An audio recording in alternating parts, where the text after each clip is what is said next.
toutes et à tous, la première chose à faire quand on cherche du boulot, c'est quoi ? Un CV, bravo les tricheurs, c'était dans le titre de la vidéo. C'est vraiment la base quand on cherche du taf, mais si on veut faire ça bien, c'est pas si simple. Et ça l'est encore moins quand on a peu, voire pas d'expérience professionnelle, parce qu'on a peur que ça se voit dans le CV. Mais rassurez-vous, vous n'êtes pas les premiers à qui ça arrive, et ne pas avoir d'expérience, ça ne veut pas dire ne pas être capable. Et vous vous doutez bien que les gens qui recrutent savent très bien qu'il y a un début à tout. Commencer par une page blanche, on va d'abord remplir le fond, c'est-à-dire les informations qu'on va mettre dans le CV, et on mettra en forme après. Pour commencer, listez vos études, en mettant en avant vos diplômes, vos éventuelles mentions, bref, tout ce que vous avez pu drainer de positif dans vos études. Précisez peut-être aussi les options étudiées, et également si vous avez un projet d'études en lien avec le poste que vous visez. C'est quelque chose qui peut vite vous démarquer des autres. Vous détaillerez tout ça dans la lettre de motivation, mais vous pouvez mettre par exemple projet d'études dans le milieu de l'hôtellerie si vous postulez pour un poste de serveur, projet d'études dans la communication si vous visez un poste de community manager, etc.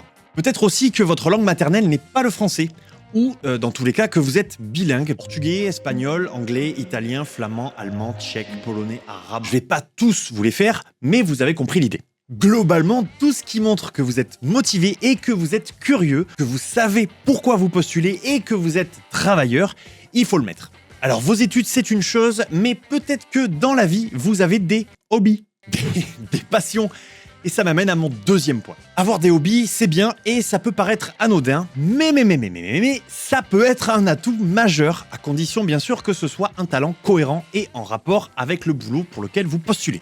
Je m'explique. Admettons que vous postuliez pour être MNS, maître nageur sauveteur. Vous êtes titulaire du BNSSA, brevet national de sécurité et de sauvetage aquatique, donc ça vous le mettez dans la section juste au-dessus, dans les diplômes. Mais dans les hobbies, n'hésitez pas à mettre tout ce qui peut avoir un rapport, c'est-à-dire si vous faites du surf par exemple, de la natation ou encore si vous êtes pompier volontaire, tout ça, ça peut aider. Pour changer un peu de domaine, peut-être que vous aimez l'informatique, peut-être que vous êtes super à l'aise avec les réseaux sociaux, et ça peut être hyper important à noter dans un CV. En tout cas si c'est cohérent avec le poste visé bien sûr. Donc en fonction du boulot pour lequel vous postulez, notez si vous maîtrisez PowerPoint, Excel, Photoshop, un logiciel de montage, et en fait la création vidéo en général, mais aussi si vous êtes à l'aise avec la gestion d'un compte Instagram, Facebook, LinkedIn, Twitter, TikTok, et si vous savez faire de la veille de réseaux sociaux, c'est-à-dire repérer un petit peu tout ce qui se passe sur les réseaux dans le secteur d'activité de la boîte. Par exemple, vous voulez travailler pour un magasin de vêtements. Est-ce que le magasin est présent sur les réseaux ? Que font les autres magasins du secteur ou d'ailleurs sur leurs propres réseaux sociaux ? Quelles sont les tendances de mode sur les réseaux, etc. C'est tout ça la veille. Et si vous ne savez pas le faire, entraînez-vous. C'est vraiment à la portée de tout le monde et ça demande pas grand-chose comme matériel, en tout cas rien que vous n'avez pas déjà. Pour finir avec vos hobbies, vous avez peut-être développé des qualités en pratiquant une activité. Si vous avez pratiqué un sport co, n'hésitez pas à mettre par exemple esprit d'équipe. Si vous avez fait de la compétition, j'aime relever les défis, ou même combatif. Si vous avez fait de la musique à haut niveau, concentration. Enfin bref, posez-vous 5 minutes, réfléchissez à ce genre de qualités que vous avez développées en pratiquant ce genre d'activité et notez-les. Maintenant que vous avez tout listé, on va pouvoir passer à la mise en page. Ici, je vais vous faire le même topo qu'à vos camarades qui ont de l'expérience. Il n'y a pas vraiment de règles strictes, mais dites-vous bien que le recruteur va recevoir plusieurs dizaines de CV différents. Bonjour, voici les 253 CV, au revoir. Donc, il doit pouvoir repérer rapidement l'essentiel des infos vous concernant. Donc, dans tous les cas, il faut que votre CV soit clair et épuré. Plusieurs options s'offrent à vous. Si vous avez la suite Office, n'hésitez pas à aller chercher des templates modifiables directement dans l'application.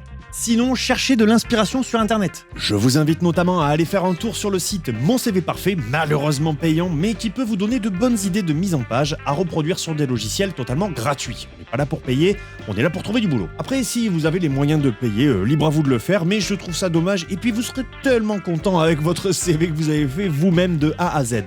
Enfin bref, des manières de présenter son CV, il y en a des tas. Mais pour qu'il soit le plus clair possible, ce que moi je vous conseille d'une manière plus générale en termes de présentation, c'est en haut à gauche une belle photo de vous en mode professionnel et où vous souriez de préférence. Ne m'en mettez pas une où vous faites la gueule, c'est pas très vendeur et ça donne pas envie de lire la suite. Juste en dessous, prénom, nom, numéro de téléphone, adresse mail. Ce serait dommage de pas se faire rappeler parce qu'on a oublié ses coordonnées. Et au passage, choisissez une adresse mail qui fasse pro et évitez les lapinou du40@hotmail.com, ça fait pas très sérieux. En haut, au centre, l'intitulé du post que vous visez et éventuellement le nom de la boîte. D'une part, ça montre que vous avez personnalisé votre CV en fonction du poste et de l'entreprise et que vous n'avez pas fait un CV à l'arrache que vous avez envoyé à plein de boîtes différentes en vous disant on verra bien qui c'est qui répond. Non. En plus de ça, peut-être que la boîte pour laquelle vous postulez recrute sur plusieurs postes différents. Donc encore une fois, votre CV n'en sera que plus clair. Ensuite, c'est pas une obligation, mais perso, je mettrais bien 3 adjectifs qui vous qualifient le mieux. Si je reprends les exemples qu'on a déjà vus, vous pouvez mettre esprit d'équipe, combatif, fiable, ponctuel, concentré. Ça, c'est à vous de voir, mais encore une fois, je me mets à la place d'un recruteur. En un clin d'œil, j'ai la photo d'une personne qui sourit, son prénom, le poste qu'elle veut et 3 de ses qualités. Ça me donne envie de continuer la lecture et ça me met dans de bonnes conditions pour le faire. Perso, j'ai choisi de diviser ce CV en 2 parties, donc ce que je vous propose, c'est à gauche de rajouter vos compétences, vos connaissances. Moi, j'ai juste rajouté les petites jauges là que je trouvais sympa, mais c'est pas une obligation. Et donc, à droite, sur fond blanc, je vous conseille de faire 2 sections. Une pour vos études, une pour vos hobbies. Séparez-les de façon claire et notez pour chaque information les dates correspondantes. Pour vos études, bien sûr, avec la date d'obtention des diplômes, mais aussi pour vos hobbies. Ça peut être important de savoir depuis combien de temps vous pratiquez l'activité en question. Notez aussi qu'il est conseillé de ranger vos études et plus tard vos expériences du plus récent au plus ancien. Dans l'ensemble, optez pour une police sobre mais pas trop formelle, genre Arial, Tahoma, Segway UI. Ne multipliez pas les couleurs. 3 maximum, c'est bien. Essayez d'occuper l'espace de la page de façon homogène et également un conseil. Vous connaissez certainement une personne de votre entourage qui a une entreprise ou qui en a une, ou quoi qu'il en soit, une personne de confiance. N'hésitez pas à lui demander s'il trouve ça clair, qu'il vous dise ce qu'il en pense, etc. Choisissez 1 ou 2 personnes de confiance, mais surtout pas 15, parce que 15 avis différents, vous risquez d'avoir tout et son contraire, et ça risque de vous perdre plus qu'autre chose. Si vous êtes à l'aise avec ça, n'hésitez pas à faire un CV vidéo, pourquoi pas, je ferai une vidéo spécialement dédiée, ne vous inquiétez pas si ça vous intéresse, mais ça peut être un bon moyen de vous démarquer, potentiellement de montrer vos talents créatifs aussi, vos talents relationnels, de communication, et ça montre aussi que vous savez vous présenter de façon synthétique. Enfin, encore une fois, ne le faites que si vous vous sentez à l'aise avec le fait de vous filmer et de prendre la parole devant une caméra. Bref, on y reviendra dans la vidéo dédiée. Dernière chose, faites-vous confiance. Si on estime que tout est nickel, alors on enclenche, on envoie son CV, sa lettre de motivation. Comment ça, vous savez pas faire de lettre de motivation ? Mais c'est pas un souci ça, je vous ai fait une vidéo spécialement pour vous. Vous avez plus qu'à cliquer sur le lien qui apparaît en haut à droite de l'écran. Bon, et en attendant, je vous dis à bientôt dans une prochaine vidéo. Et n'oubliez pas, si j'ai pu le faire, alors pourquoi pas vous ? Allez, ciao !